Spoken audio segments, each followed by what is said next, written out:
여기서부터는 지식을 평가하기 위해 흔히 사용되는 여러 가지 방법들의 장점과 한계, 그리고 신뢰도와 타당도를 높이기 위해서는 어떤 식으로 해야 하는지에 대해서 설명해 보도록 하겠습니다. 먼저 평가 방법, 지식뿐만 아니라 여러 가지 평가를 함에 있어서 가장 적절한 평가 방법이 무엇인지 선택을 해야 될 텐데, 그때 고려해야 할 것으로는 앞에서 말씀드린 슬라이드의 내용을 바탕으로 할 때 이런 것들이 있겠습니다. 첫 번째는 내가 평가하고자 하는 학생의 능력이 지식인지 술기인지 태도인지에 따라 그에 맞는 적합한 방법을 선택해야 하고, 이는 신뢰도와 타당도의 문제로 곧바로 연결됩니다. 또한 내가 평가를 하는 목적이 학생의 임프루브먼트, 즉 개선과 향상, 피드백 제공을 위한 형성평가, 형성적 목적인지, 아니면 평가가 학생의 성취도를 최종적으로 판단하고 그에 따른 의사결정을 하기 위한 총괄적 평가, 서마티브 어세스먼트인지에 따라서 어떠한 평가를 어떻게 사용할 것인지가 달라질 것입니다. 각각의 평가가 신뢰도와 타당도 측면에서 가지는 특징들이 있기 때문에 이 역시 어떤 평가 방법을 선택할지에 따라 달라지며, 마지막으로 하나의 평가 방법으로 충분할 것인지 혹은 여러 개의 평가 방법을 조합해서 사용할 것인지 에 따라서도 어떤 평가 방법을 사용할 것인지가 달라질 수 있겠습니다. 이러한 배경에서 그럼 하나하나의 평가 방법을 설명해 보도록 하겠습니다. 첫 번째로는 흔히 다지선다형, 객관식 문항이라고 이야기하는 Multiple Choice Question, MCQ 문항입니다. 지식을 평가하는 방법이라고 했을 때 가장 흔히 사용되고 일반적으로 떠올리는 방법입니다. 객관식 문항은 질문, 문항 줄기라고도 불리는 스템, 혹은 질문과 학생이 골라야 하는 여러 개의 보기로 구성됩니다. 이러한 객관식 문항의 장점이라면 무엇보다 교수와 학생 모두에게 친숙하다는 것에 있습니다. 따라서 이러한 평가를 어떻게 해야 할지에 대해 별도의 설명은 거의 필요하지 않습니다. 보통 객관식 문항으로 구성된 시험에서는 다수의 문항을 하나의 시험에서 보기 때문에 한 시험이 커버할 수 있는 내용의 범위가 대단히 넓다는 것도 장점입니다. 의과대학에서는 2시간 동안 100문항이 넘는 정도의 시험을 보는 일도 흔한데, 이렇게 100문항 정도의 문항을 출제할 때는 커버할 수 있는 내용 범위가 굉장히 넓어지게 됩니다. 다지선다형 문항을 통해서 주로 지식을 평가하긴 하지만 세부적으로는 이 문항에서 평가할 수 있는 목표가 다양하다고 볼 수도 있습니다. 단순히 사실적 지식을 인출하는 능력뿐만 아니라 주어진 상황에서 추론을 하는 인지기술적인 능력도 평가할 수 있고, 자신이 알고 있는 개념을 어떤 상황에 적용하거나 문제를 해결하는 데 활용하는 능력도 평가할 수 있습니다. 객관식 문항의 장점이라면 채점의 신뢰성과 객관성이 어느 정도 담보된다는 것입니다. 누가 하든 언제 하든 그 채점의 결과는 사전에 정해진 정답에 따라서 달라지지 않고 영향을 받지 않습니다. 이러한 채점을 자동화해서 사용하고 있고, 각 문항의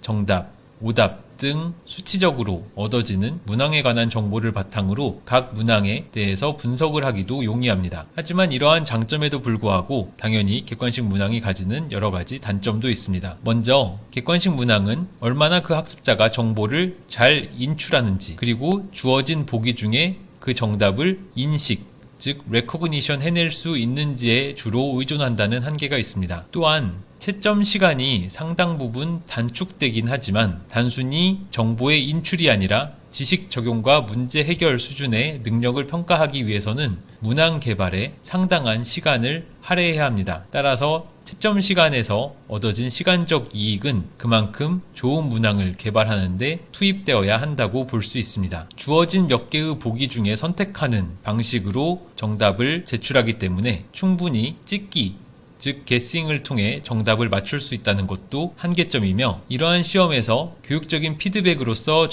제공될 수 있는 정보가 제한적이라는 것도 단점입니다. 여러 개의 보기 중에서 학생들이 정확하게 알게 되는 정보는 어떻게 보면 정답 보기만이 유일한 정보가 될 수 있습니다. 이러한 유형의 시험이 용이하고 경제적이고 친숙하다는 것은 역설적으로 객관식 시험이 신뢰도와 타당도 측면에서, 특히 타당도 측면에서 적절하지 않은 데에도 불구하고 객관식 시험으로 평가를 하게 되는 객관식 문항의 오남용을 유발할 수 있습니다. 다지선다형, 즉 MCQ 문항은 채점에 있어서는 적어도 아주 일관성 있게 이루어질 수 있기 때문에 기본적으로 신뢰성이 높은 평가라고 할 수 있습니다. 하지만 신뢰도가 높다고 해서 그것이 곧 타당도도 높다고 할 수는 없습니다. 타당도를 높이기 위해서는 별도의 고려가 필요하며 대표적으로 앞서 설명드린 바와 같은 블루프린트 사용, 내가 가르치는 여러 가지 주제가 있을 때, 즉 A와 B와 C라는 주제가 있고 각각의 주제에 대해서 다시 1번, 2번, 3번 등을 가르칠 때 이 여러 가지 영역이 고르게 출제되게 하는 출제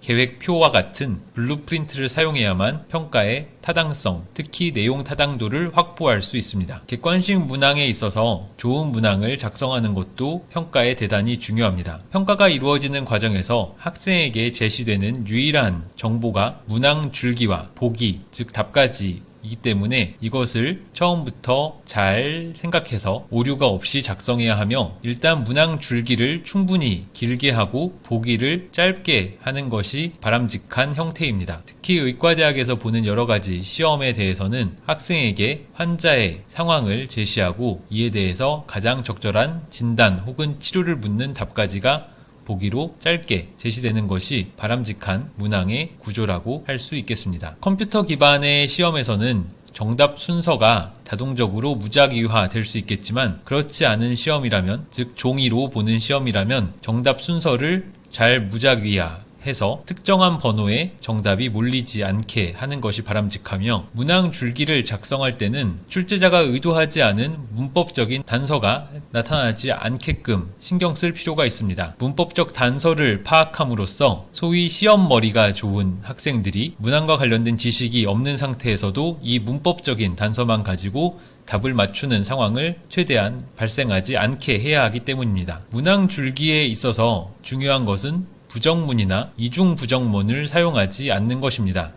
이는 학습자에게 불필요하게 문항의 애초 취지와 부합하지 않는 인지적 부담을 지움으로써 문항의 취지가 제대로 평가되지 않는 상황을 발생시킬 수 있습니다. 보통 객관식 문항에서는 4개 또는 5개의 보기를 제시하게 되는데 누가 봐도 정답일 가능성이 전혀 없는 지나치게 동떨어진 보기는 포함시키지 않는 편이 바람직합니다. 아오타와 노타는 all of the above 혹은 none of the above와 같이 우리말로 하면 정답 없음 또는 모두 다 정답과 같은 보기인데 이러한 보기 역시 의과대학에서 객관식 시험을 사용하는 목적을 생각해 봤을 때 지양되어야 할 보기라고 할 수 있습니다. 마지막으로 정답 보기와 오답 보기의 길이가 지나치게 차이나지 않아서 정답 보기와 오답 보기의 길이를 유사하게 만드는 것도 중요합니다. 학생의 지식을 평가하는 또 다른 문항 유형으로는 확장 결합형, 흔히 R타입이라고도 불리는 문항이 있습니다. 방금 전 설명한 일반적인 보기 4개 내진 5개 정도의 객관식 시험은 A타입이라고 부릅니다. R타입과 A타입,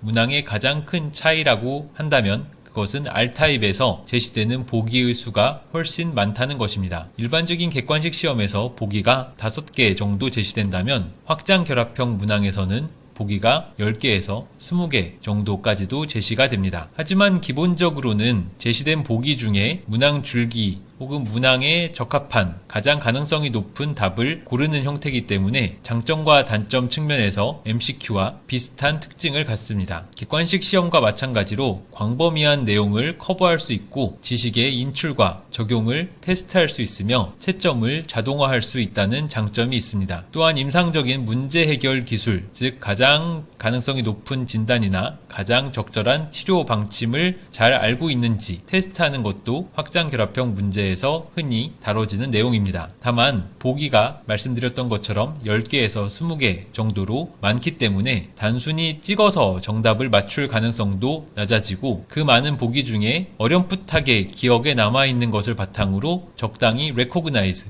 인식해서 정답을 맞출 가능성도 낮아진다는 것이 A형, 즉 앞에서 말씀드린 객관식 시험과의 차이라고 할 수 있겠습니다. 단점도 다지선다형 문항과 비슷해서 좋은 문항을 작성하는데 시간 및 노력이 소요되고 채점을 자동화하기 때문에 아껴지는 시간과 노력을 이러한 좋은 문항 작성에 조금 더 투입할 필요가 있습니다. 다지선다형 문항과 마찬가지로 시험 후에 학생에게 제공되는 피드백은 보통 충분하지 않은 경우가 많고 정답이 무엇인지 정도에 그치는 경우가 많습니다. 신뢰성이나 타당성과 관련된 문제, 그리고 바람직한 문항의 작성 팁도 다지선다형 문항 MCQ와 유사하다고 할 수 있습니다. 지식을 평가하는 또 다른 유형으로는 단답형 문항이 있습니다. 단답형 문항의 장점은 객관식 문항과 유사하게 넓은 분야의 내용을 시험에서 커버할 수 있다는 것입니다. 또한 객관식 시험만큼이나 학생과 교수자에게 친숙한 시험 문항 유형이며 대체로 높은 신뢰도와 타당도를 갖출 수 있습니다. 다만 이러한 단답형 문항을 통해서, 즉 한두 개의 단어를 답으로 내놓는 것을 통해서 평가할 수 있는 것은 대체로 낮은 인지적 수준에 그칠 가능성이 높다는 것은 단점입니다. 암기한 지식을 잘 꺼내어 놓을 수 있는지, 어떤 지식을 이해하고 있는지 정도의 그다지 높지 않은 수준의 인지적 능력만 평가할 수 있을 것이고, 여기서도 학생에게 제공되는 시험 이후의 피드백이란 것은 문항에 대한 그 정답만이 학생에게 제공되는 정보로 남을 가능성이 있습니다. 이에 비해 채점에는 출제자가 직접 하나하나 작성한 답안을 보고 평가를 혹은 판단을 해야 되기 때문에 조금 시간이 더 많이 든다고 할 수 있으며, 일부 자동화가 가능하지만 여전히 어느 정도는 출제자가 각 답안을 보고 판단을 하는데 시간을 써야 하는 상황이 벌어집니다. 이러한 단답형 문항에 대해서 신뢰도와 타당도를 높일 수 있는 전략으로는 다음과 같은 것이 있습니다. 우선 학생에게 제시되는 질문을 명확하고 구체적으로 할 필요가 있습니다. 주어진 보기 중에 고르는 것이 아니라 문항을 보고 학생이 이해해서 그에 맞는 정답을 직접 머릿속에서 생각해내어 써야 되기 때문에 단순히 1번부터 3번, 4번, 5번의 보기 중에 골라내는 것보다는 학생이 생각해내야 할 것이 많겠지만, 그만큼 명확하고 구체적인 질문을 주지 않을 경우에는 출제자가 의도하지 않은 방식으로 학생이 답을 작성할 가능성이 있습니다. 채점을 하기에 앞서서 출제자는 모범 답안을 가지고 있어야 합니다. 모범 답안을 가지고 평가를 할 때 평가의 신뢰도를 확보할 수 있고, 앞서 다지선다형 문항이 그랬던 것처럼 이 평가에서도 블루프린트를 활용해서 내용 타당도를 확보하려는 노력을 기울여야 합니다. 모범 답안을 만들었을 때는 모범 답안을 활용해서 시험 내용의 전문가가 아니라도 서로 다른 채점자가 일관된 채점을 하기 위해서는 그 모범 답안에 대해서 내용 전문가의 검토가 필요할 것이고, 마지막으로 채점을 할 때 가능하다면 익명화함으로써 이 답안을 제출한 학생에 대한 선입견이나 편견이 채점 과정에 반영되지 않게 하고, 동일한 문항을 동시에 채점함으로써 앞문항에서 정답 혹은 오답이 뒷문항의 채점에 영향을 주지 않게 해야 합니다. 예를 들어서 여러 명의 학생에게, A와 B와 C라는 학생에게 세 문항의 1번, 2번, 3번에 대한 답안을 받았다면 A 학생부터 쭉 채점하고 그 다음으로 B 학생을 쭉 채점하고 다음으로 C 학생을 쭉 채점하는 방식보다는 1번 문항에 대해서 A, B, C 학생을 채점하고 2번 문항에 대해서 A, B, C 학생을 채점하고 3번 문항에 대해서 A, B, C 학생을 채점하는 것과 같이 동일 문항을 동시에 채점하는 방식으로 채점이 이루어질 때 조금 더 신뢰할 수 있는 채점이 가능할 것입니다.